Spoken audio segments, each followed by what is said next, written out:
Let us bow down our heads. In the name of the Father, the Son, and the Holy Spirit. Amen. Our Father in heaven, holy be your name. Your kingdom come, your will be done on earth as it is in heaven. Give us this day our daily bread. Forgive us our sins, as we forgive those who sin against us. Do not bring us to the test, but deliver us from evil. Amen. In the name of the Father, the Son, and the Holy Spirit. Amen. Alright, so good morning once again. So we will continue our discussion for our emerging tech subject. So please raise your virtual hand or chat in the chat box if you have questions. So are you guys ready? So please give me a thumbs up if prepared or naaratanan.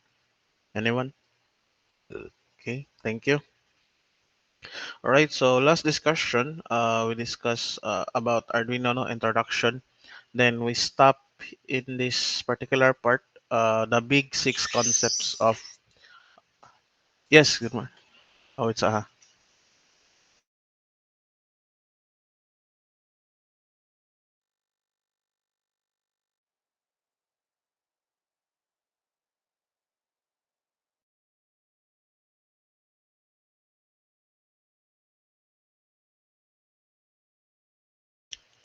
sorry about that. Nainisod sa lab good enrollment form ko no.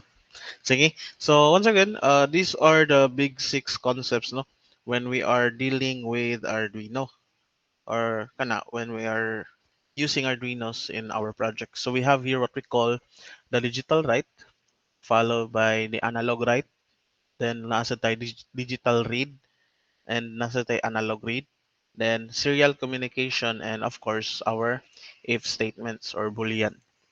So so first, let's get to coding. Nya na lang din yung coding. So ako sa nang i-explain. So digital write and digital read is just digital inputs and outputs. When we say digital write, this is the digital input. So if you're using digital pins in your Arduino board, so kana need sa nimo i-declare nga digital sa iyahang input o output. Otherwise, there will be problems. Although working ang imong code, working imong board, but there will be problems in terms of logical issues. When we say logical problems or logical errors, so this refers to errors that are um, kanang nahitabo siya or errors that happens during the execution of your source code or your program. So meaning nidagan ang inyong code pero sayop ang output niya or there are discrepancies in their outputs. Okay? So moto digital write is digital input. So i-declare ninyo digital write ang mga sensors nga gagamit ninyo sa inyong board. Digital read on the other hand is what we call digital output. Ay, sorry. Digital write is the output, then digital read is the input. So kani siya mga sensors. Then analog write mo gyapon is analog read is bali gyapon siya. So these are analog inputs and outputs. So these are used when we are using analog devices or analog sensors, analog outputs. Okay? So kaning if statements and boolean, of course, you already know what these are. So the same concept with programming, mo gyapon ni gigamit nato sa ato ang board if let's say we are dealing with ranges no. For example, gipabuhat mo og project nga proximity sensor nga kung dool na sa sakyanan or dool na sa imuhang device ang wall or an obstacle mo siga siya og red or mo tingog ba ang buzzer nga oy hapit na ka mabangga or something like that. So we will be using these of course if statements. Sir, what if sir nagamit kog switch? Yes, you can also use switch statements. So the same concept ra gyapon ni siya sa C programming. Then we have serial communication. So serial communication is your connection between your board and your computer or your any other devices nga mag-connect sa mga Arduino board. Usually, serial communication is being used to monitor what are the kanang not necessarily monitor but to see what are the different sensor values nga na-detect nimo. Later on I will show you guys or I think familiar naman siguro mo ani or wala pa but anyways I will show you guys later what is the serial communication is all about. Okay. So are there any questions or none so far? None? Okay. So let us move on. So let's get to coding. So mo ni ang inyong kanang gibuhat no pag katong inyong giingon nga training ninyo sa Arduino. So project number one is Blink. So mo ni siya kumbaga hello world sa physical computing or sa atong Arduino board. So ang concept niya, mo turn ang LED on, then mo wait og pila ka seconds for the delay or i-delay nimo 1 second siguro. Then mo paon na sad siya, then mo huwat na pod og another delay, then mo loop ra ni siya. So paong siga ra ni siya kintahay. Okay? So for this example is what we call a pseudocode, but I think this is not a pseudocode, but rather this is a flowchart, no? So how does a pseudocode work? So usually pseudocodes are used in um, mostly being placed in comments, no? So I think you're familiar with what are comments all about. So comments are for you, the programmer or your friends or anyone else human that might read your code. So puhon, ini-graduate ninyo, kalayan sa ginoo, tok-tok palayo. If you are going to venture into software development, so ato ginang batasan nun, no, as developers, to use comments. Ano man. Okay, once again, you will not be working alone. You will be working in a team. So it should be appropriate or it should be good if there are comments because comments are being used as labels bitaw. Sana all my label char lang. So labels in what is that particular line of code do. So usually sa ako asang experience dili gyud ko makakita og code nga walay label or walay comments. So butangan gina nila every line of code. Pero dili not necessarily every line of code nga to the point nga bisag kahibaw gud ta nga if else statement na butangan gyud nimong comment diha nga if else statement is siya. Dili ana. But rather the comment is mura siya og kanang timailhan bitaw nga let's say natay function diha nga wana ka nga this particular function will do this particular method will do this particular let's say loop or will do this particular condition so nga na mo ni siya ang gamit gid sa comments so kani single line comment kay bawa naman mo siguro ani no then these are multi-line comments so to use a single line just double dash I mean double slash then for multi-lines you open with a slash asterisk then close with asterisk slash. Okay? So example, so mo ni ang comments. So usually among ato ang naanda na mo sa una if we are trying to code in Arduino. So ako ginang i-requirement sa ako ang mga estudyante or bisan dili Arduino any programming languages nga ma-under sa kuha is at the top part of their code is pabutangan gyud ako og pangan nila dayon date kung kano saan nagsugod ang kano sa gibuhat ang among kanang activity then instructions on sa akong ihatag or pangayoon sa ilaha so nga na. So for us let us do that one so let us make it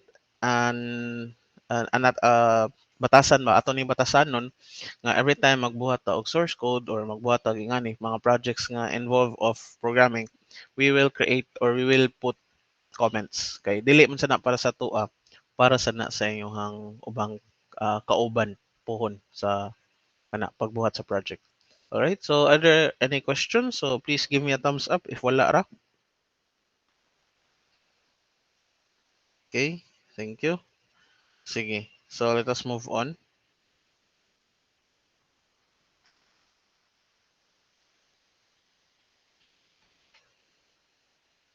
Okay, so the commands that you should know when you are using the Arduino board or when you are programming are the following. So here what we call pin mode. So this particular statement will initiate unsa ang imuhang pin nga gigamit og unsa na I mean unsa nga pin ang imong gigamit sa imong board og unsa na siya either input ba na siya or output. So in this example, iyang giset pin mode 13 is an output pin. Meaning ang kaning ang kaning naa sa imong pin mode kaning naa sa imong pin 13 is an output. So unsa may dapat ibutan nato diri? Obviously output nga components. Examples are LEDs, buzzers, LCD screens, and so on and so forth. Next, kato akong example ganina, digital write. So once again, the syntax for digital write is digital write, then the pin number, then unsay mohang iset nga value high or low. As you can see here, digital write is high or low ra gyud na siya. Because once again, digital write is using binary nga binary nga data. So it's either ones or zeros, high or low, true or false. But in this case, high or low ra gyud na siya. So digital write once again is an output digital output. So mao gihapon ni atong ibutan dire will be LEDs, buzzers, LCDs and so on and so forth. So syntax niya, to digital write pin 13 then giset niya og high. So first, giset niya ang pin mode so gi-initialize niya ang kaning pin mode, gi-initialize niya ang pin 13 as output. Diri sa ubos, digital write is iyang gihatagan og task unsay buhaton ni pin 13. So in this case, digital write pin 13 giset niya og high. Siguro ang nakakabutan diri sa tuang pin 13 is LED kay high man siya. Then next is we have here delay. Then open close parenthesis inside will be the time in milliseconds. So this is the standard of putting delays in our Arduino board. So if ato ni siyang tan-awon, ang kani nga syntax is appropriate kayo ni siya sa kani nga task. So ang LED nabutang sa pin 13, mo on siya, then mo wait siya og 2.5 seconds which is giset ganina, then mo off na sad siya, then mo wait na sad siya 2.5 seconds and will continue the process until such time nga ma-interrupt ang ato ang program. Okay? So always take note, the same with the programming syntax, commands are case sensitive. So kung pin mode nimo diri capital P, that will cause an error. The same thing with digital nga capital D, nga delay with capital D. So kana case sensitive gina siya guys. Okay? Are there any questions so far? If wala ra, please give me a thumbs up if wala ra. So, okay, thank you. Sige. So, let us continue. So here sa project 1, digital diagram niya. So, as you can see here, ako izoma.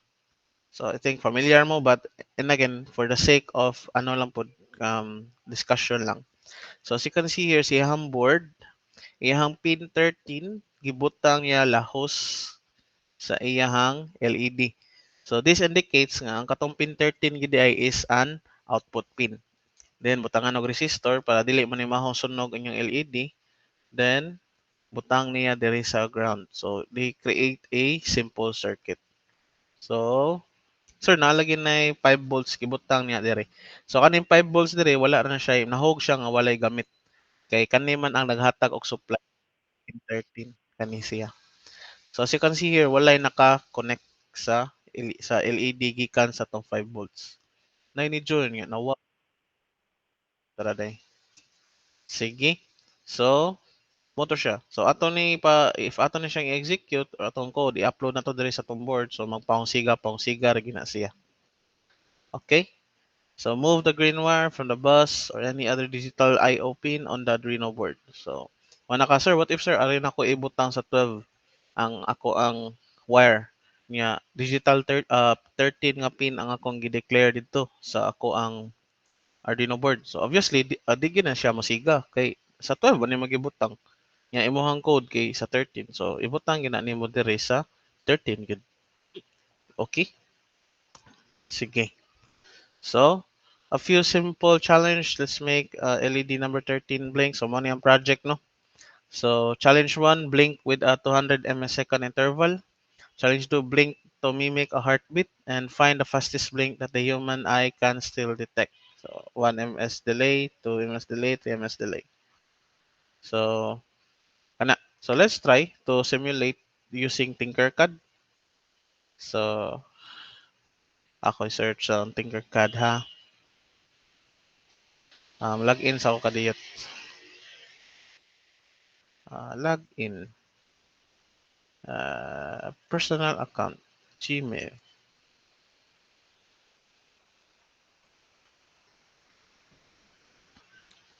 Continue.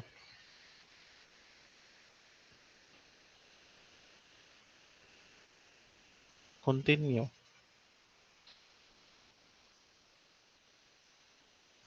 Sige.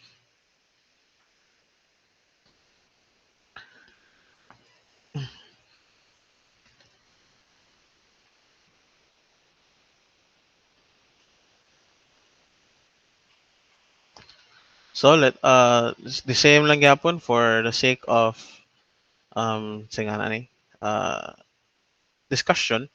So let me share to you. I know guys, master na kayo mo aning blinking. So ako lang sa i-share lang yapon sa inyo ha para kuha na lang pod kanang singa na refresh ba. Okay, can you now see my screen? Please give me a thumbs up if makita ra ninyo ako on screen. Okay, thank you. So first, of course, we need our board. So nganlan nato na nganlan siya. So ato na siyang patuyok kon gamay na. So this is our Arduino board. Then mabutang pagitag breadboard. Sige, mabutan lang tag breadboard para choy. Kani delete na nato siya. Oy, may noon. Papagani ko ka kuan. Hala, nanaghan lang noon siya. Tay sabi na tong ibutan diri sa kilid. Okay? So, we put it here. So we have our board. The next, we put a resistor. Tang nato siya diri. So resistance nato 1K lang. Dili ra na mo sunog. Then we put an LED. Red lang na siya. Pastilan. Ikaw, tuyok kadung uy. Ay sig, anak ka diha. Butang nato siya diri.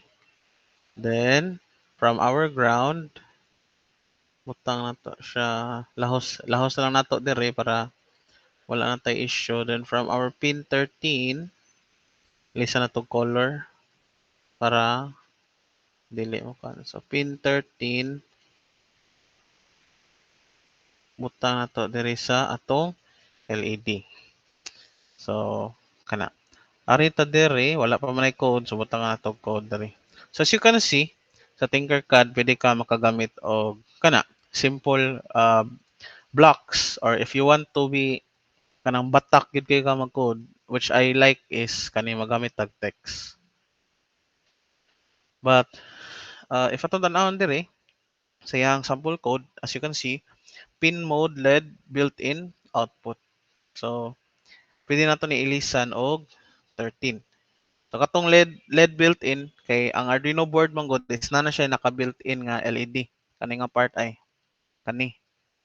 So built-in na siya nga LED sa atong Arduino board. So let's go back to code. So pwede sad ta magbutan diri, copy paste na to, then ilisan na to 13. So pin mode 13 output. Then for digital write, so this is once again the output. Buta ilisan sa na to ana 13. Tanga na to dire 13. So start simulation. How does debugger blah blah blah. Okay. So as you can see, wa mo siga ang atong board.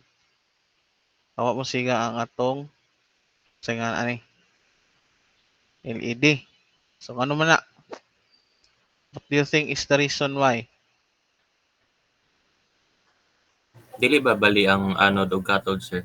Correct. Bali ang anode ug cathode. Ako nang gituyo para kita mo ba. So, ana din na day. Correct. Dara. So as you can see, uy, paong, uy. Wa na sad siya mapaong. Ngano man na siya? Tanaw na to ng source code. Be. Supposedly, mupaong na siya. Kaya naka-delay mo siya 1 second.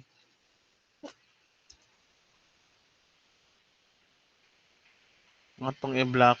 Continue. High and high and second digital write. Day, sakto day. Wala, oy. Thank you guys. So, Sam kasir mo kay klaro. Nawa man to. Ato nang buhaton na sad. Hihi.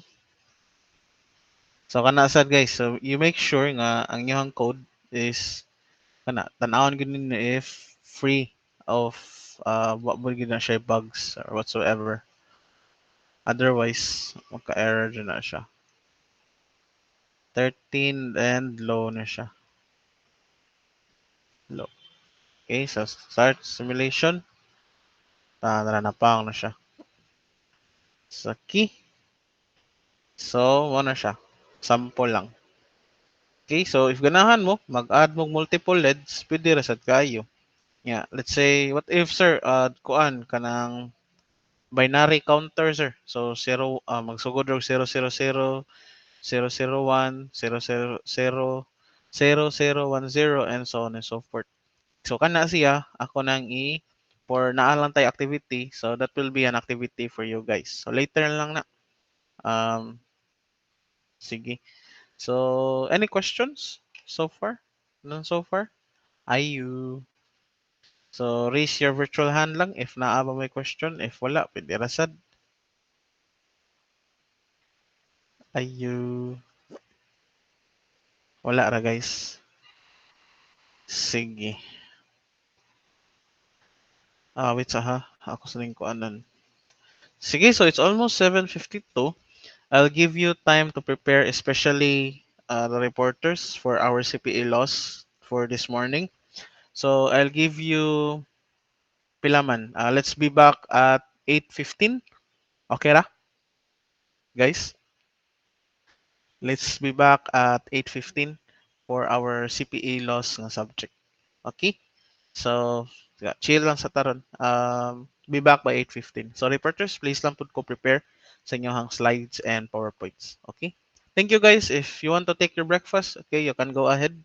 And pwede ra sad gyud mo mag-take og breakfast diri while we are kanang doing our discussions. Pero kung mustorya mo nga nag-usap, ayaw lang sa mustorya kay kana ba. Sige, sige. So, take your time. See you later, 8:15.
8:15. So thank you guys for coming back.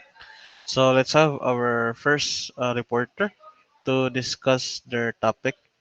So you may go ahead and start. Hello, hello. Am I audible? Madungog ra ko, guys. Yes, you're edible. Sige, sige. Sagot na ta. So, we are the Group 1 and we're here to report about the Module 4, Professional Standards. So, these are member of our group. So, nakailala mo na mo, guys. So, good na ta. Sa kay balik tayo. So, professional standards. So, it is referred to the ethical principle, guidelines, and best practices that govern the conduct and responsibilities of computer engineers. So, these standards are essential for ensuring the integrity, competence, and professionalism of individuals in the field of computer engineering. So by adhering to these standards, computer engineers can contribute to the advancement and integrity of the field of computer engineering. So in addition to the said characteristic of a great leader, which is tackled last ni Sir, so engineering leadership also means compliance to the imposed laws and standards. For computer engineers in the Philippines, the most notable and essential laws include, so the first one is the Republic Act 10844, which is the Department of Information and Communication Technology Act of 2015, which is karon gitawag og the ICT. So it is also as known as uh, establishes the DICT in the Philippines to be the primary government agency responsible for the country's planning, development, and promotion of information and communications technology, which is the ICT sector. So it aims to improve internet connectivity across the country, particularly in remote areas, by establishing a high-speed and reliable broadband network. This initiative demonstrates the DICT mandates to promote the development and use of information and communication technology to enhance country's economic growth and social project. So the next one is the RA 10173, which is the Data Privacy Act of 2012.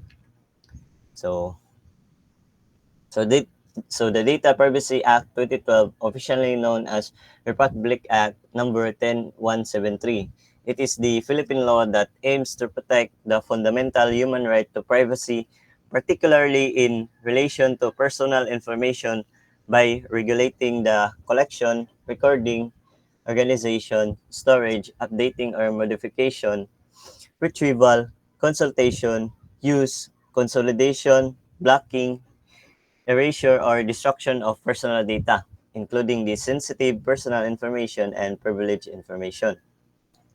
And it ensures the free flow of information to promote innovation and growth while mandating compliance with international standards for data protection.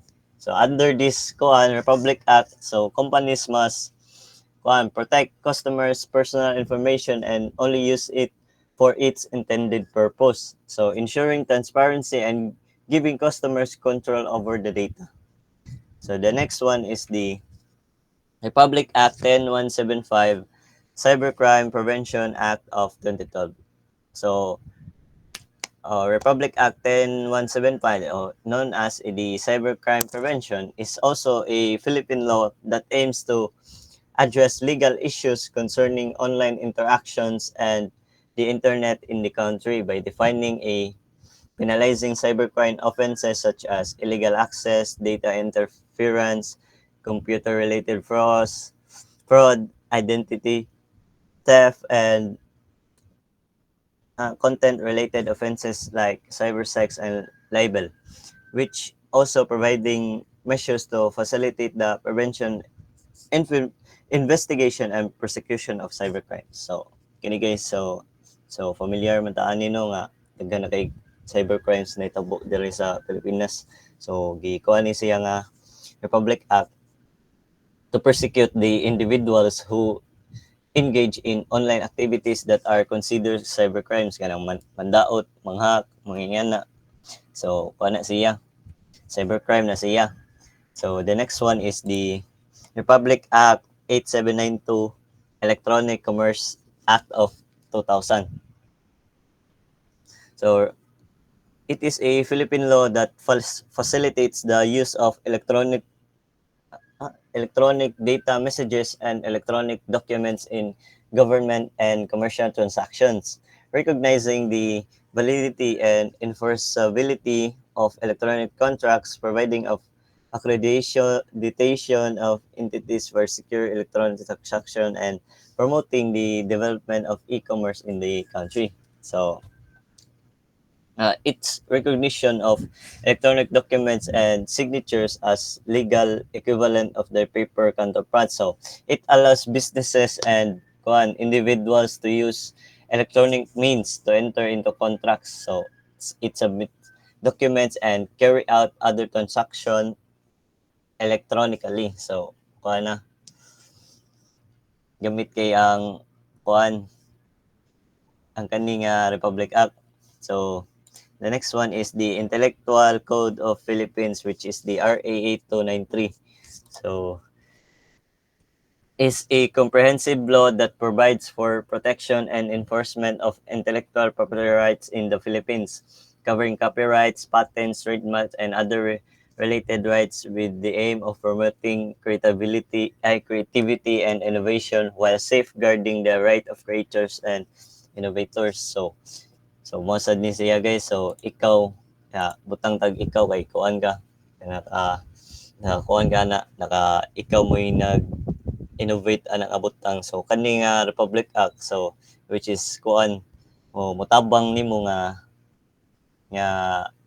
nga kani it covers your kuan rights sa imong gibuhat. So it provisions for inspection for workplace to ensure compliance with provision for registration and protection of trademarks, which help protect the rights of the creators and innovators. So the next one is the Occupational Safety and Health Act. So mo ning gikuha na to sa Bosch guys. So mo ni siya Republic Act 11058. So this act is a that aims to protect the safety, health, and welfare of workers by promoting a safe and healthy working environment through a prevention of accidents, injuries, and illnesses arising from work or employment, and by ensuring compliance with occupational safety and health standards. So it provisions for inspection of workplaces to ensure a kuan kanang silbi siyagi kuan ba like say mo kato kani ko ano siya guys. So say mo ensure nga ang kanang gitrabahoan safety ba kompleto bag PPE equipment PPE. So nabay kuan kanang mga gamit to ensure nga di kay prone sa accident like or layo ka sa kuan sa mga harm yan na. So next one is the Also, to add about katong nga law, balik ka na plug.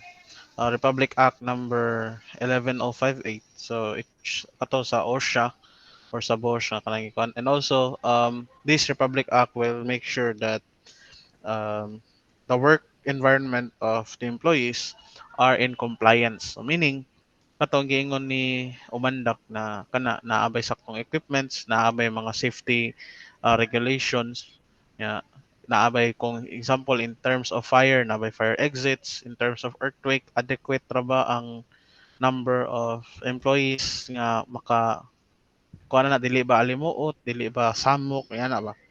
And also to add, this law will also dili lang kay in compliance meaning ang work environment is adequate pa. Also, this particular act will ensure if the company has protocols or procedures if naay mahitabo. So example kato, kung masunog unsa may ilahang fire exit plan naa ba na, if maglinog unsa may ilahang protocol, if naay kanang maaksidente sa ilahang let's say machinery baron or sa kanang robotic arms kung naa man gani sila robotic arms or manufacturing kung may aksidente within that equipment unsa man ilang protocol sila buhat, so kana siya. So every company should have something like that, otherwise ma-close gina sila and mabutangan sila og not safe for work na working environment. Okay, so you may proceed. Yeah, thank you, sir. So next is with regards to information and communication technology, which is ICT standards, computer engineers are also expected to be familiar and guided as professional practitioners by the international standard set by the following organization.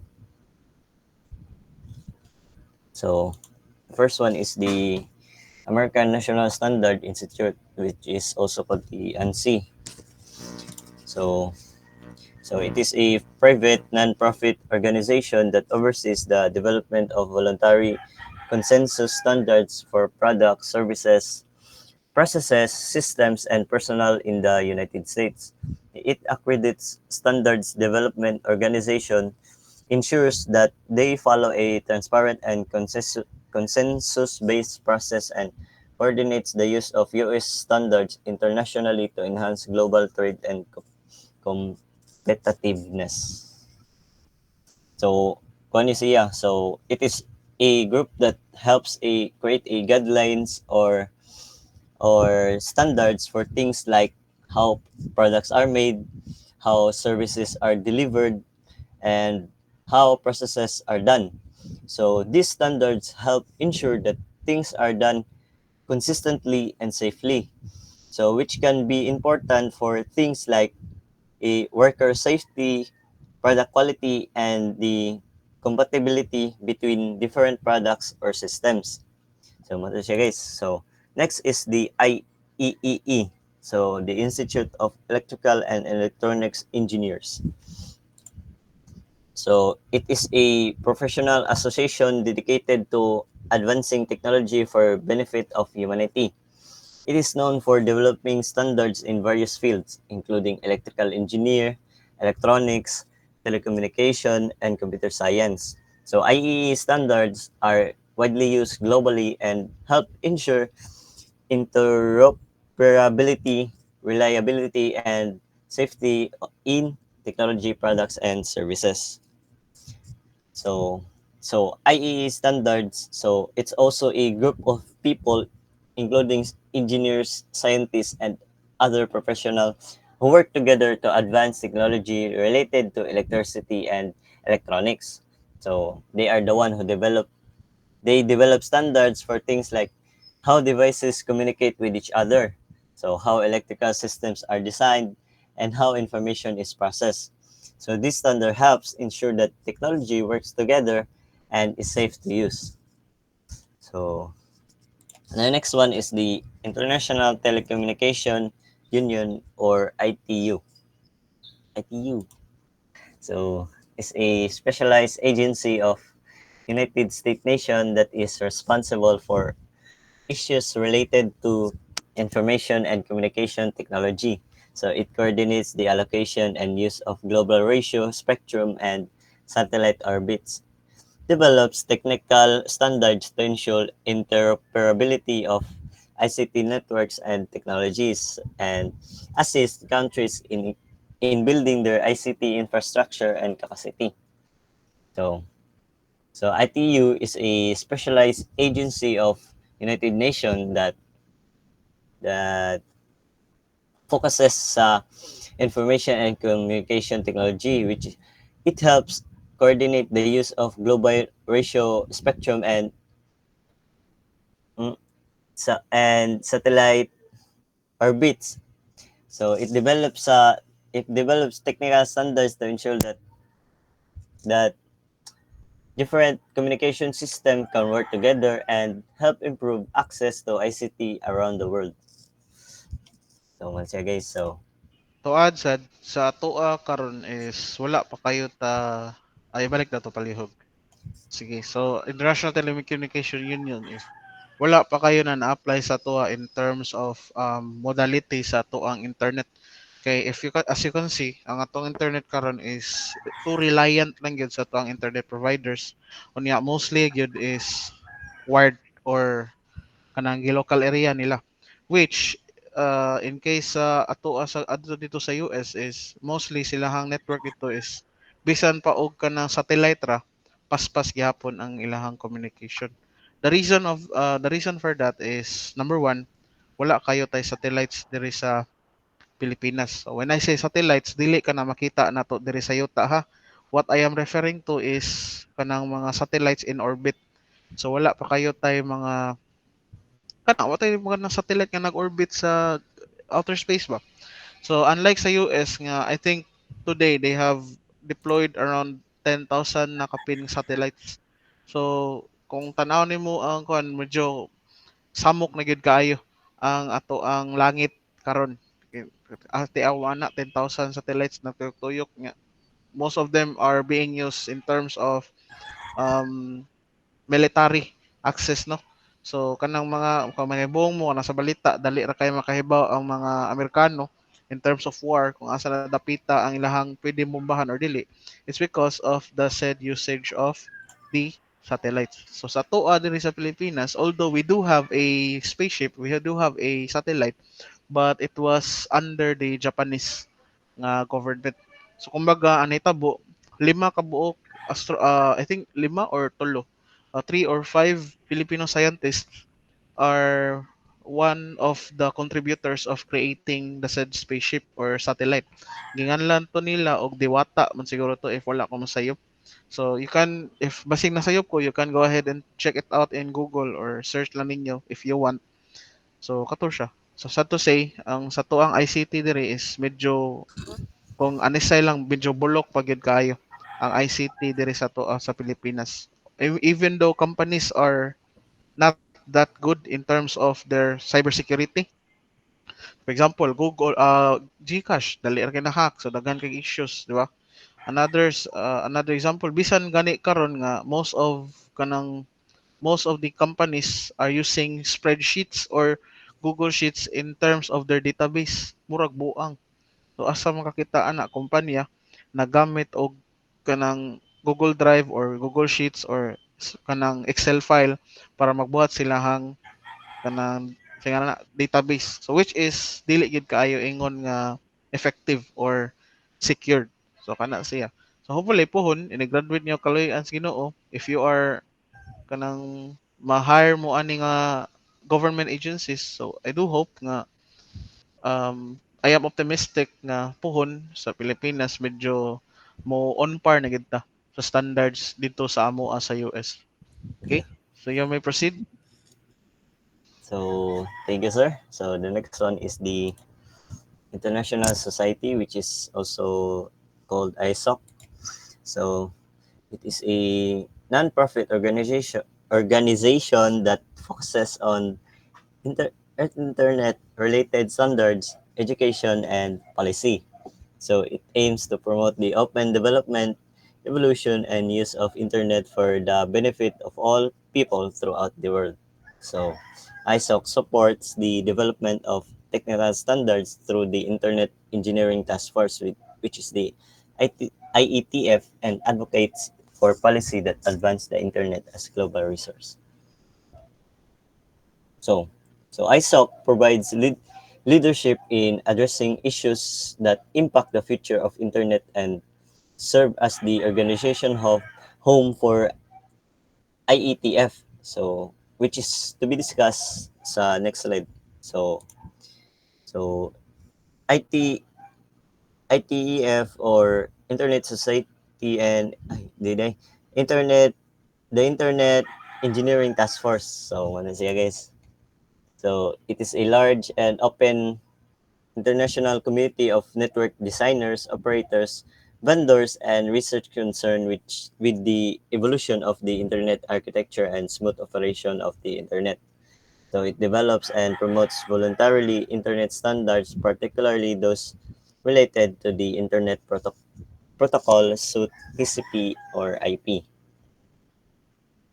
So So so so the IETF is a large open international community. So kini sila guys. So kuan ni siya. So sila mo sila sila sila sige ni anong mo Sila mo monitor o mo check. monitor. Oh. Sige sir, gala sir. Sige, so IETF are the ones who will monitor the sige na ni kanang the status to of our internet, particularly they check um things related to IP, internet protocol suites such as TCP/IP. Also, these are a community of network designers, operators, vendors, and research concerned with the evolution of the architecture and the smooth operation of the internet. But sad to say, ari sa to, once again, the same issue. Tungod sa, I'm not sure ha, pero mo likay lang tagamay, mo kuan lang tagamay, mo segue lang tagamay sa discussion. If nakabantay mo nga mga hiring sa ato ang ingani, mga government agencies, they would prefer someone nga naibacker kaysa someone nga let's talk about the truth, no, nga they prefer someone nga naay backer kaysa someone nga legitimate na ay mga certifications na ay kanang experience pero kana naa may backer or igagaw sigurong mayor, so mas dawaton nila ang kato, which is supposedly dili gid unta na may tabo. But then again, we can control the things, such things, because ingani na gyud ang Pilipinas, sukad pa ng wapatay mga buot, ingani digyan na sila. So kana wa gyud tay mahimuan. Pero hopefully nga naay malamdagan o gunahuna ba nga mga apply mo ani. But then again, ayaw mo ka discourage ana kay if dili ta i-acknowledge diri sa tuang lugar, we are or we will be acknowledged ato sa gawas. So katong gingon ninyo, if prefer mo og if mari mo og cybersecurity sad nga career path, daghan kayong certifications ka pwede niyong taken online. And also, daghan sa kayong company ngadto sa amo sa US nga mo offer og work from home nga job offers or mga trabaho. So kana. Okay? So you may proceed. Thank you. Sige sir. So thank you sir. So the next one is the EIA and TIA, which is also mean ay kanang kuan Electronic Industries Alliance and the Telecommunications Industry Association. So the Electronic Industry Alliance or the EIA was a trade organization that presented interests of electronic industry in the United States. So it was responsible for developing standard for electronics component and equipment. And also the TIA is a trade association that represent the telecommunication industry in the United States. So it also develops the standards for telecommunication equipment and networks. So in 2011, the EIA merged with the TIA to form a telecommunication industry, which is which continues to develop standard for the telecommunication industry. So EI, EIA and TIA, so kini sila kanang mag aims to identify, predict, and evaluate a potential environment impacts of the purpose of proposed project or development. So it helps it helps to identify, address environmental concern. So sila sa sud sa ay sayop ano ta pa mo ko sa sayop o one. Ay diri day. So it provides valuable information for planning, transportation system, and infrastructure. So sila sa dana. So it helps. Excuse me. Umandak ka ng, you mean wala ni mo na suwat diri ang actual? Oh, wala sir. Sige, i-edit lang yan niya before you upload as a group, before you upload the document kay need ni nako for grading purposes. So i-edit lang sa appropriate na details ka na dere. Okay? Sige, sige, sige, sir. Sige, may continue. So, ano ba yung last garo? Oh, man na. So, the next one to report is Rosemary Mahinay. So, take the floor, please. Thank you. So, good morning, everyone. I will be reporting the ISO. So, first, I will read what is in the slide. International Organization for Standardization, or also called ISO, is an international body that standardizes how businesses and organizations involved in commerce and industry manage information and processes. Also, it promotes global standardization for specifications and requirements for materials, products, procedures, formats, information, and quality management. So, what is ISO? ISO stands for the International Organization for Standardization. It's a global group that makes sure companies everywhere follow the same rules for how they do things. So why is ISO important? Imagine if every company had its own set of rules, it would be chaos. ISO helps by creating one set of rules that everyone can use. This makes things fair and helps products and services work well together. What does ISO do? ISO does a lot of things, but one important job is making sure products are safe and work correctly. They also help companies improve how they do things like managing information and making sure things are high quality. So, how does ISO help businesses? ISO standards help businesses in many ways. They can sell their products to more places because they meet the same rules everywhere. It also helps them improve their processes, which can save time and money. So, in conclusion, ISO is like a big global referee for businesses.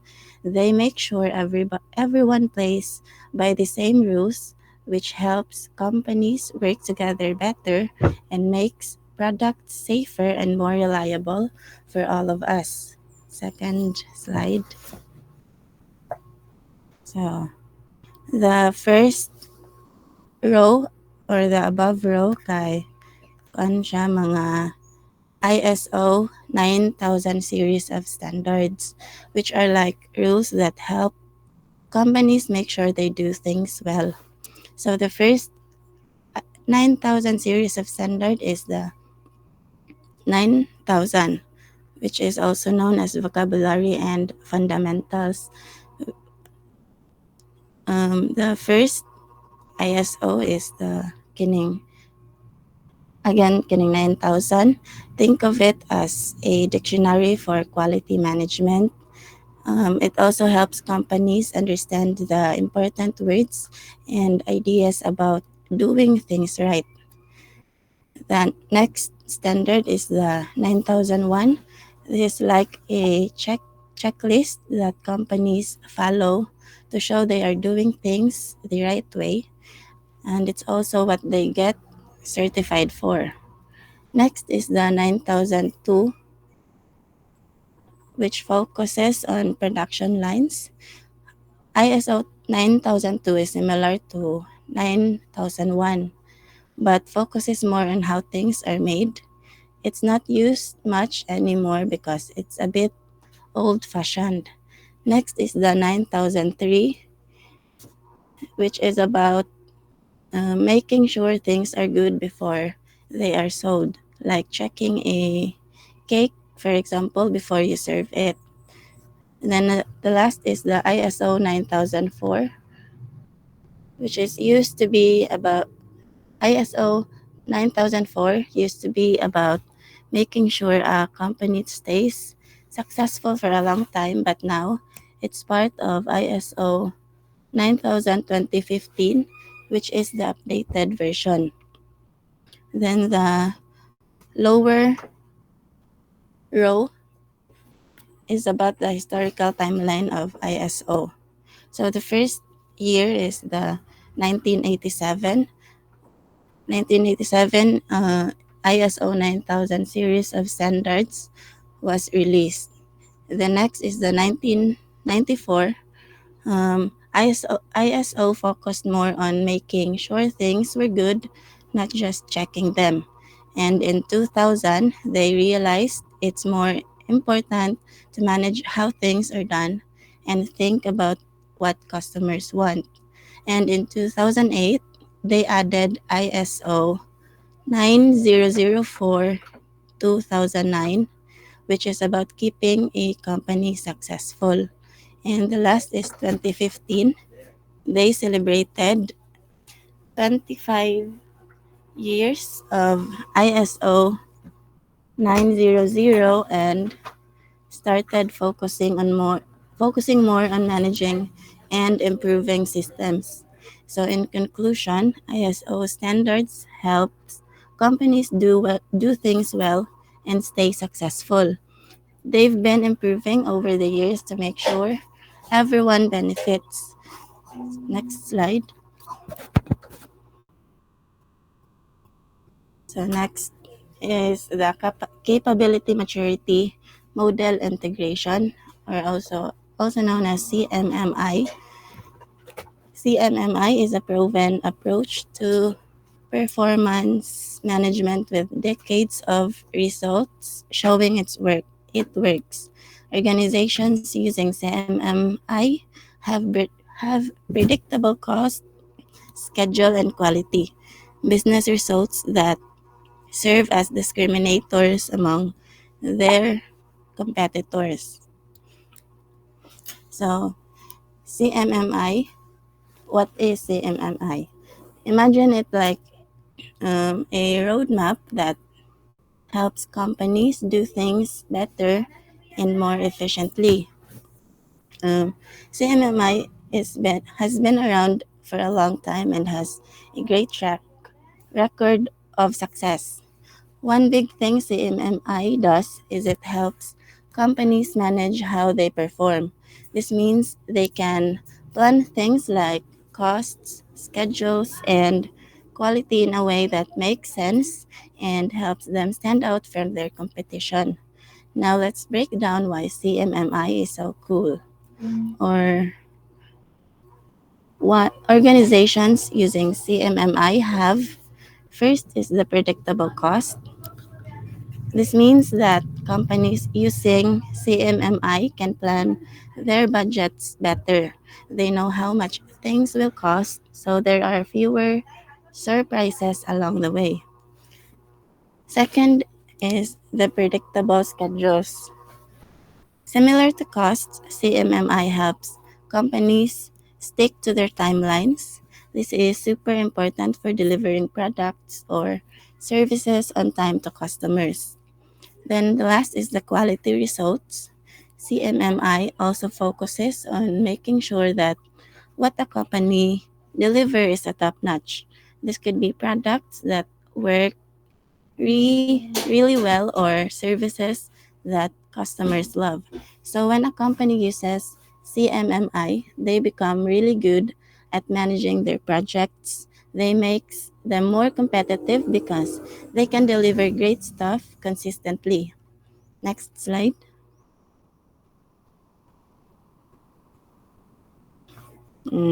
Next slides, please.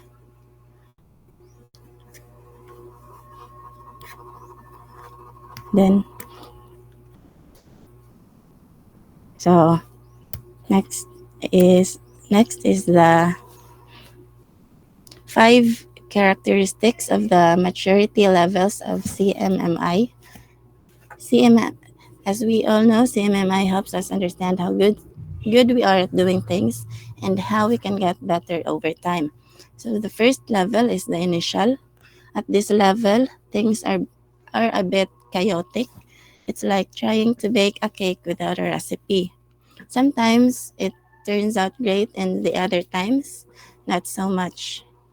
So in this level, we need to work really hard to get things done. And then the next level is the manage. It is a process defined, but results are inconsistent, more reactive, less proactive. In in this level, we have a plan, but things can still be unpredictable. It's like having a recipe, but sometimes, for example, the cake doesn't rise properly. So we react to problems as they come up. The next level is the defined. Process is defined and results are reliable, more proactive, less reactive. So now in this level, we have a clear plan and things usually turn out the way we expect. The way we expect, it's like following a recipe and getting a, for example, again, getting a delicious cake every time. We're more prepared and less surprised by the problems. And the fourth level is the quantitatively managed. Process is measured and controlled. Quality is defined. So quantitatively managed at this level, we not only have a plan but also measure how well we're doing. It's like checking the temperature of the oven to make sure that cake bakes perfectly. So in this level, we focus on quality and control. And the last level is the optimizing, continuous improvement, fact based decisions. So, this is the best level. We're always trying to make things even better. It's like constantly finding new ways to improve our cake recipe and making it even tastier. We make decisions based on facts and keep getting better. So, CMMI helps us see where we are in our work processes and how we can move towards being the best we can be. It's like following steps to bake the perfect cake. We start with basic ingredients and end up with a masterpiece through practice and improvement. Next slide. So, the kini inyong makita sa left side kay ISO 9000 certification process, while sa right side kay CMMI implementation process. So sa ISO 9000 certification process, ang first step sa process kay system scope and project planning, and then second kay documentation development and tools implementation, and then training and system implementation, then fourth is internal audit and management review, then last is the third party certification audit. While the CMMI implementation process, ang first kay system scope and project planning, then documentation development and tools implementation, then third kay training and system implementation, then fourth internal audit and recovery, then last is this third party scampi appraisal. So that's all for my report. Next reporter is Kent Canonigo.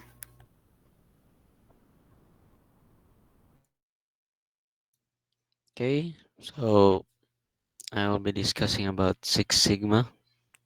So Six Sigma is a disciplined data-driven approach and methodology for eliminating defects, driving towards six standard deviations between the mean and the nearest specification limit in any process, from manufacturing to transactional and from product to service. The steps involved in Six Sigma are commonly referred to as DMAIC, which stands for Define, Measure, Analyze, Improve, and Control. So let us define these DMAIC on the next slide.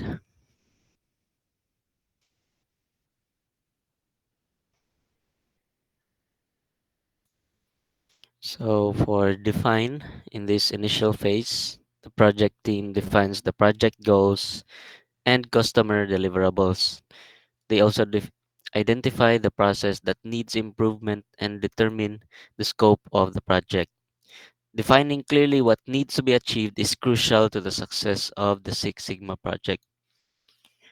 Next is measure. Once the project goals are defined, the team moves on to measure the current performance of the process. This involves collecting relevant data and establishing baseline performance metrics. The team identifies key process metrics, also known as key performance indicators or KPIs, and determines how to measure them accurately.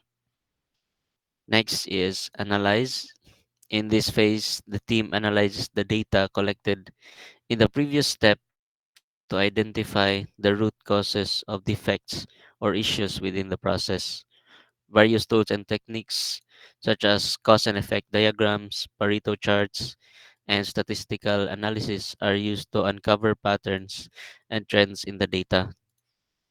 So, for analyze, the goal is to understand why defects occur and what factors contribute to them. Next is improve. Once the root causes are identified, the team focuses on developing and implementing solutions to address these causes and improve the process. Brainstorming sessions, design of experiments, and pilot tests are commonly used to generate and test potential solutions. So the aim for the improved step is to implement changes that will lead to measurable improvements in process performance. Next is control, which is the final phase of the MIIC, focuses on ensuring that the improvements made to the process are sustained over time.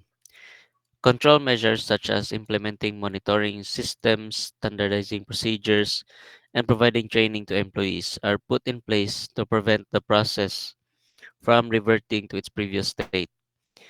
The team also establishes plans for ongoing measurement and monitoring to ensure continued success.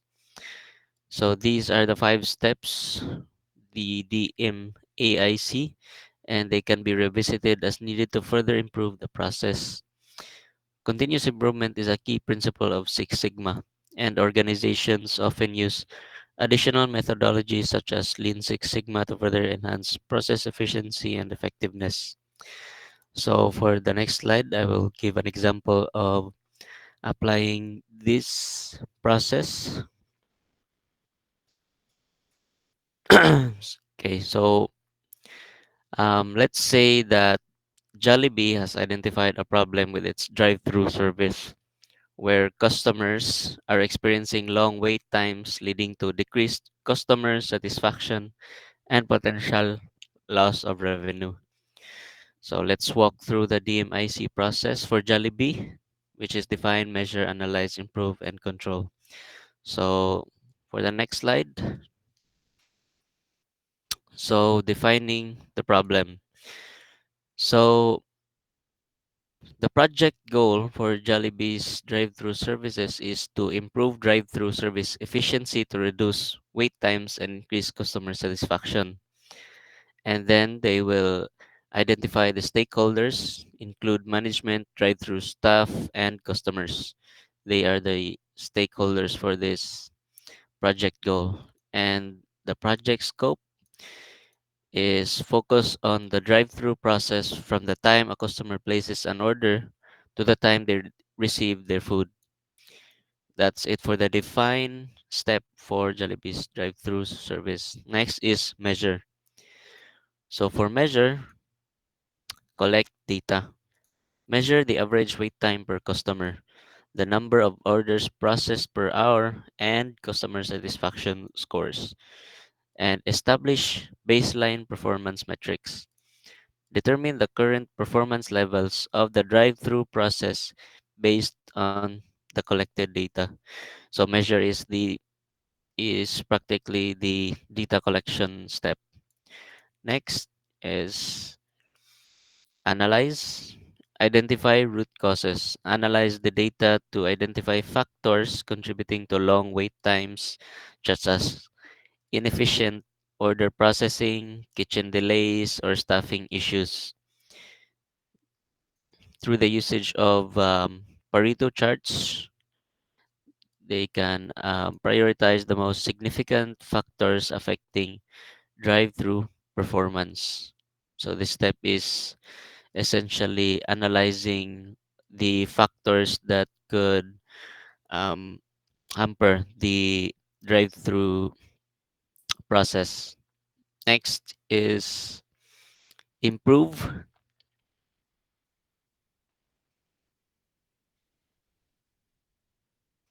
So for improve, develop solutions.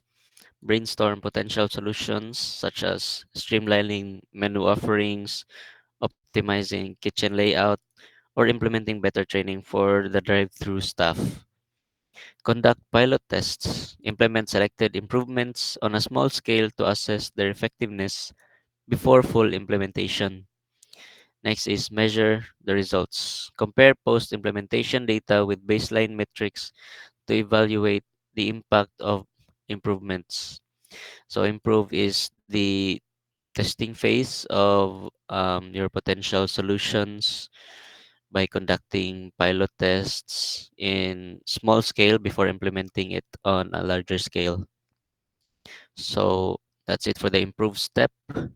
And lastly, which is control.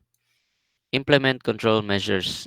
Establish standard operating procedures for drive through operations, including protocols for order taking, food preparation, and customer interaction. Monitor performance. Continuously track key performance indicators such as wait times and customer satisfaction scores to ensure that improvements are sustained.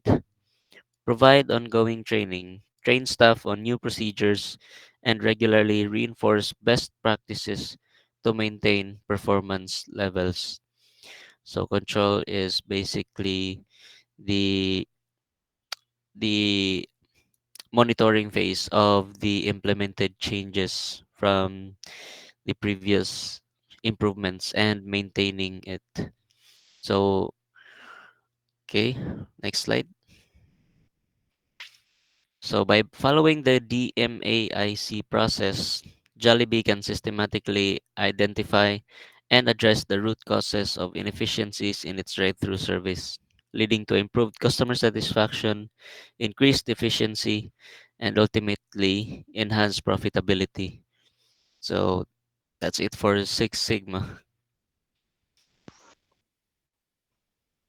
Um, Madungog ra ba ko? Uh, Kindly Owen.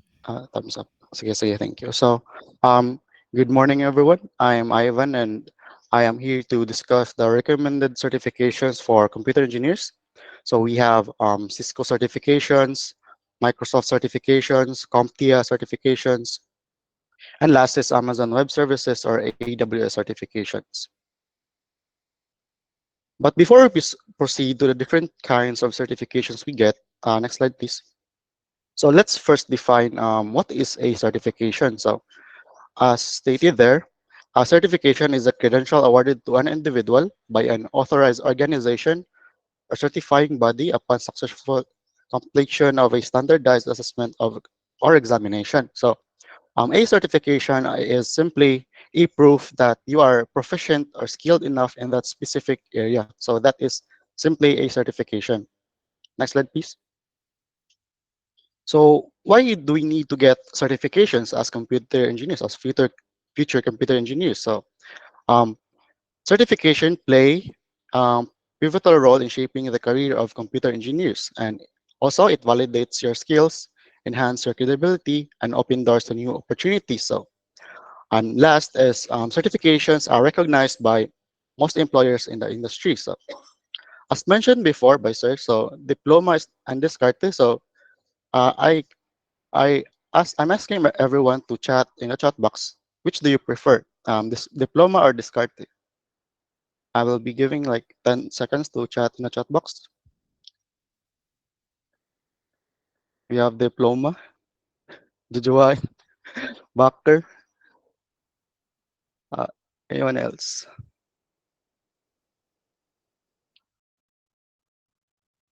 Okay, next slide, please. So we have diploma, Jujuwa, and Bakker. So here in computer engineering, we have three options. So it's diploma, project, and certification. So which is the best or which is the better option in order to get career advancement in computer engineering? So next slide, please. So first, we'll be discussing about projects. So projects are just demonstration of practical skills and hands-on experience and showcases their solving and innovation skills. So from simple projects like a simple calculator, from the complex ones to like the NLP's chatbots that you make. So employers recognize these projects and they help and boost your resumes in order to get jobs in the computer engineering industry. So next is certification. So certifications validate your specific skills and knowledge in a standardized format. So as mentioned before, certifications are um, a proof that you are skilled in that specific area, and these are credentials that are awarded to an individual to you by an authorized organization like Microsoft, Cisco, CompTIA, and Amazon Web Services, among others. And last is diploma, like we are getting right now in CTU. So a diploma offers a structured learning experiences and access to resources like faculty support, labs, and libraries. So which is better? And as I get research, so in the Philippines, a diploma is like the best option to get because employers primarily focus those who get diplomas, those who graduate with BSIT and other technology-related programs.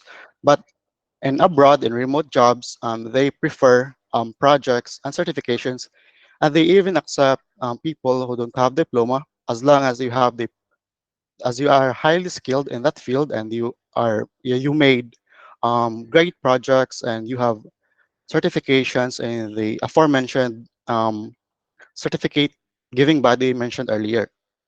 So next slide, please.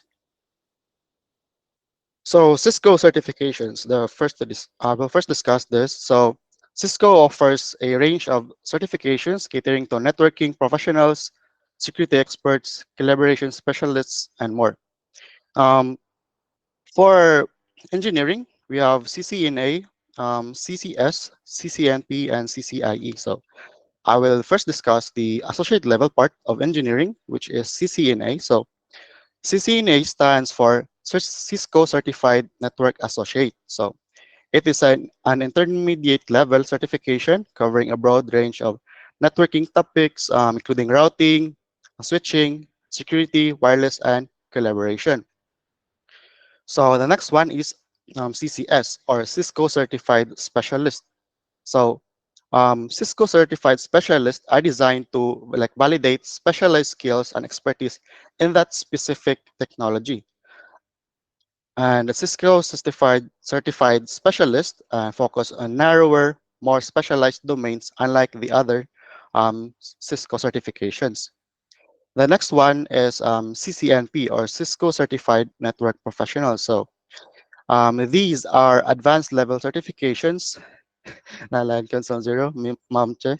So advanced level certifications focusing on specific technology such as enterprise, security, data center, collaboration, and service provider. And the highest of them all in the engineering Cisco certifications is CCIE or Cisco Certified Internetwork Expert. So as the name suggests, it is a expert level certification demonstrating advanced networking skills and expertise in designing, implementing, and troubleshooting complex network infrastructures.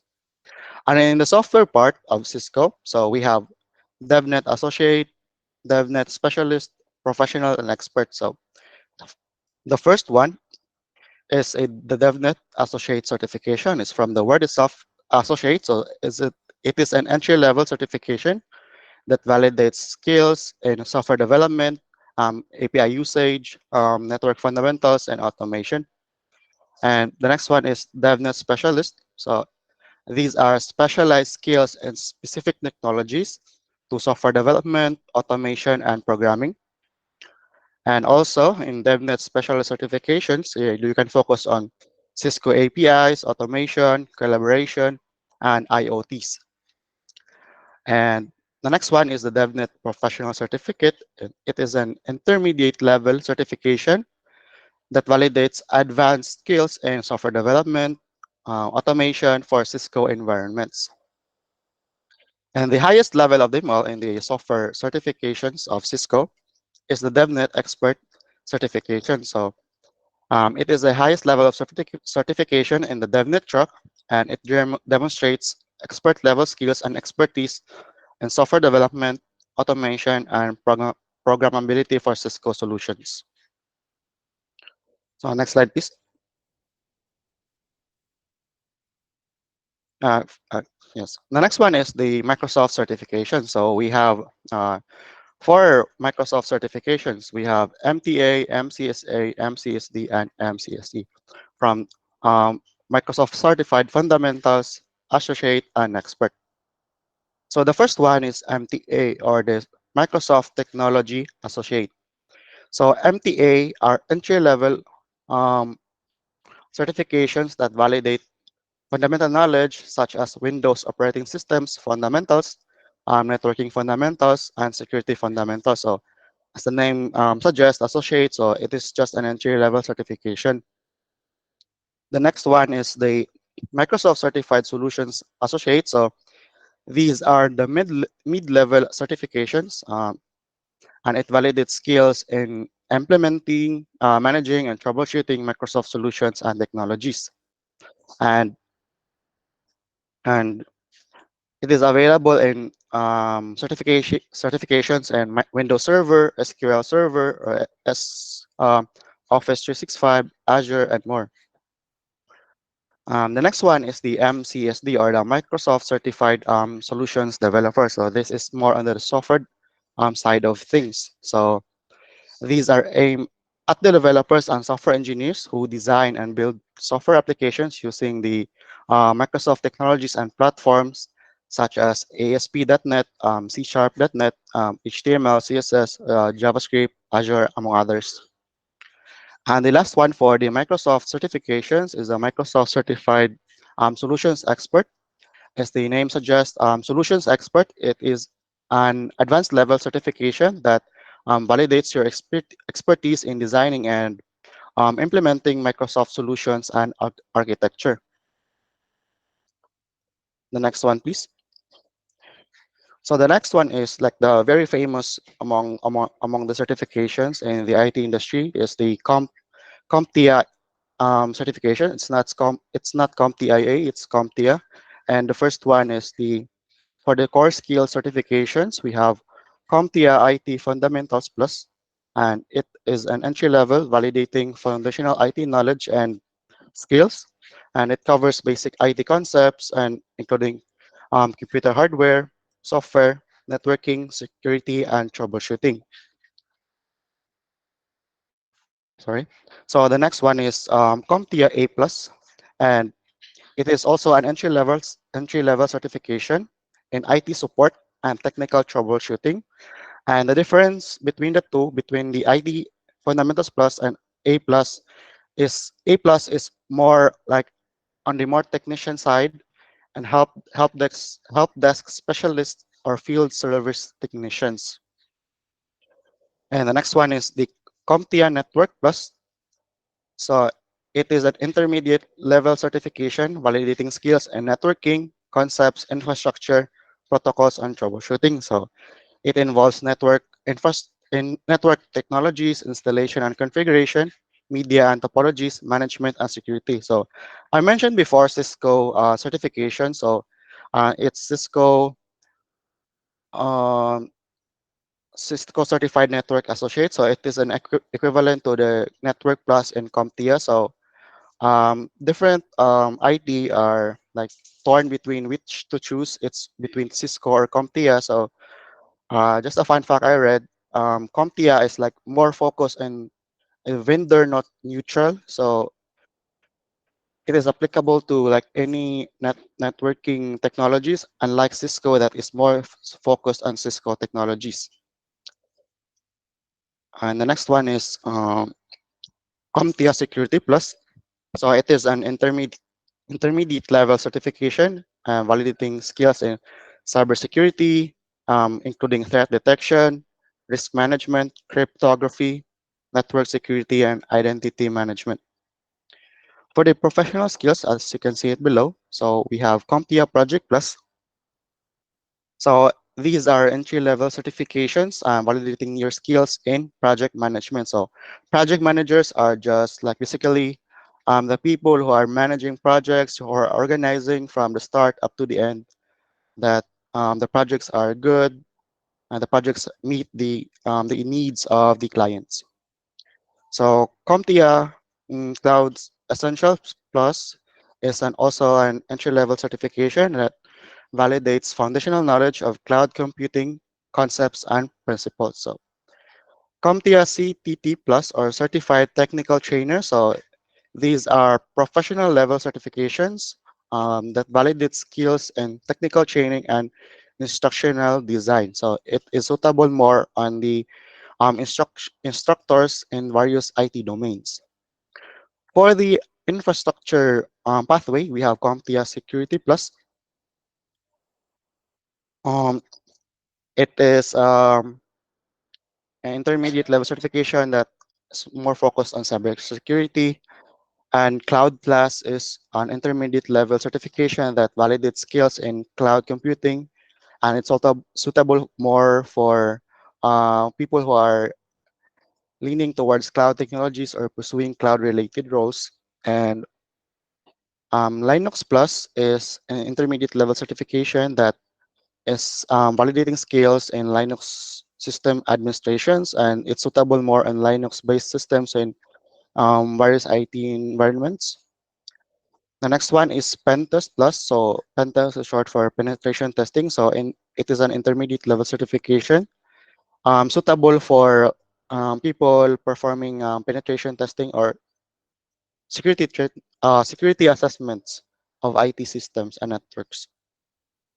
And the second to the last is CompTIA Advanced Security Practitioner or CASP Plus.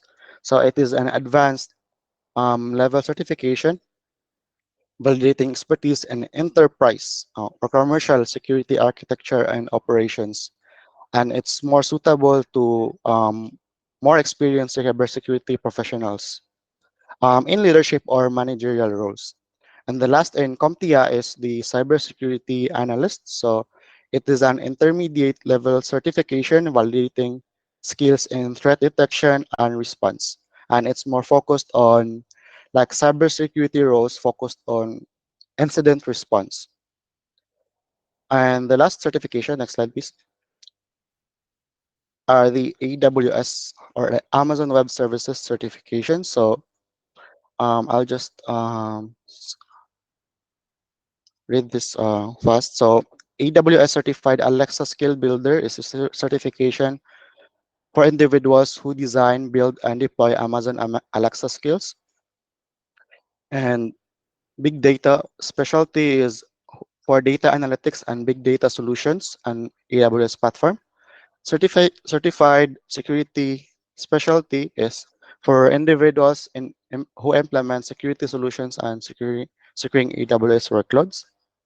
And for machine learning, AWS certified machine learning, these are certifications for individuals who specialize in machine learning technologies and solutions on AWS, among others. Next slide, please. So where to get these certifications and are they paid? So I to answer your question, yes, these are paid. These are very expensive certifications, but these are highly recognized by employers. And from what I read, employers give budget or training to their employees to upskill themselves and for career advancement. So where to get these certifications? So from the websites themselves, from Microsoft, CompTIA, Cisco, you can apply for online certifications. And before you apply for like the assessment, you can like try out their trainings like lisod man pod if like mula ka assessment if wala pa kay knowledge, so you can try their like modules, their online courses to pass their exams and assessments. So also there are authorized training centers. These are like review centers, face-to-face review centers that more focuses on like the preparation for the assessment. So that's it for me. Like if you have questions, you can drop in the chat box. Thank you. So to continue, we will be talking about the project management professional, or also known as PMP certification. So unsa man na ang PMP? Ang PMP is an internationally recognized professional designation offered by the Project Management Institute. Dira sa pag diri sa PMI dira ka mag sa aning PMP nga certification. So unsa man na siya? PMP certification acknowledges candidates skilled at managing the people, processes, and business priorities of professional project. So next. So ang unsa man nganong makuha man kaning PMP. So kung ano, kung ma-apply ka, kuha mo kag mga resume ni mo ana hatag ka skills. So para ma-validate na imong mga skills, kailangan ka og certification na ng PMP. So kung naka ni PMP, ma-validate nga you are good at motivating people and teams through all phases of a successful project. Then using predictive, agile, and hybrid approaches to determine which way of working is best for each project. So mangita kag pakaagi ba nga unsa inyong technique gamiton para mahimo og tarong ang inyong project. Yeah. Next guy, highlighting the success of a project and its impact on overall strategic organization goals. So ang success kay based sa inyong mga goals sa inyong organization. So, next please. Kapit na.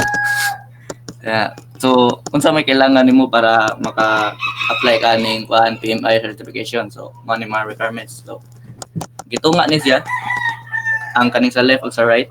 Kung ang education nimo is a 4-year college or na kay degree, kay ang imong project management experience dapat kay 36 months of leading projects within the past 8 years. So sa 8 years kay dapat na kay 36 months of experience. Kana kung 4-year college course ang imuha, kung na kay college degree na. Ya kung wala, ari ka sa high school or secondary diploma, high school ra ka, wala ka college, kailangan nimo og 60 months, which is one bigger than 36. So 60 months in the past 8 years gyapon. Ya. Bisag unsa ka kung na college graduate ka or high school, kani project management education dapat na kay 35 hours of project management education or training or CAPM certification. So, next. Excuse me, Bron. How many slides ang nahabil din sa Dagdan ba sir? sige. So I think we will stop at that part lang we will continue the discussion next meeting na lang. It's almost time. Oo. Sige lang, good. Sorry na, good. So, stop na sa takaron. Then, continue ta next meeting. Prepare na lang po ang second group. Napa ba nila in slides i-present after ani? Or wala na? Muna ni last. Wala na, sir. Ni last, sige. So, continue na lang ni nato next meeting. Ayaw sa mag-attendance ako. Please say present or raise your virtual hand or write present on the chat box if your last name is called. Let's have Kabag. Present, sir. Thank you. Canonigo. Kapisnon. Carbos. Present, sir. Okay, thank you. Carbos. Siniza. Codino. Present, sir. Thank you. Dagle. Thank you. De la Victoria. Present, sir. Thank you. Felices. Cabato. Present, sir. Thank you. Genon. Hernandez. Ibarra. Present, sir. Thank you. Lebron. Present, sir. Thank you. Lucero. Mahinay. Present, sir. Thank you. Mahusay. Present, sir. Mandreza. Thank you. Nigre. Niadas. Present, sir. Thank you. Umandak. Present, sir. Thank you. Omega. Present. Thank you. Omectin. Wala. Ay, katom din ng representatives ah. Tani ko we excuse. Kinamunal pa. Excused. Swan. Present, sir. Thank you. Sumalinog.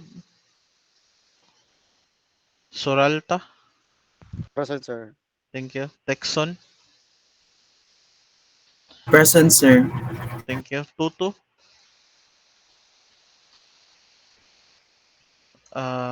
Valizado. Thank you. And Villacampa. Okay. So, Sir, present ko, sir, na nawa ka dito ang wifi. Yan sir. sige. Canonico. Mahusay po, sir, present. Hernandez. Secreted, sir. Felices. Nigre. Siniza. Mahusay. Nigay manada yon si Tutu. Si Bilip Kampa, sir. Kuan present o ganin, sir. Nawag-an sila internet. Sige. Alright, so that will be all for today. Thank you, reporter. So once again, we will continue on Monday pohon for the same reporter and prepare na lang po next reporter. Okay?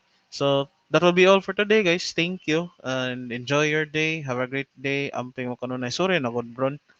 Sige na, Bron. Next meeting lang, Bron. Ha? Hapit naman time good. So di ko ganahan ba nga mabitin ka ba? Gamay ran time. Okay. Sige. So, bye guys. Amping mo kanunay. See you later. Bye, Bye-bye. sir. Thank you, sir. Bye-bye. Thank you, sir. Bye, sir.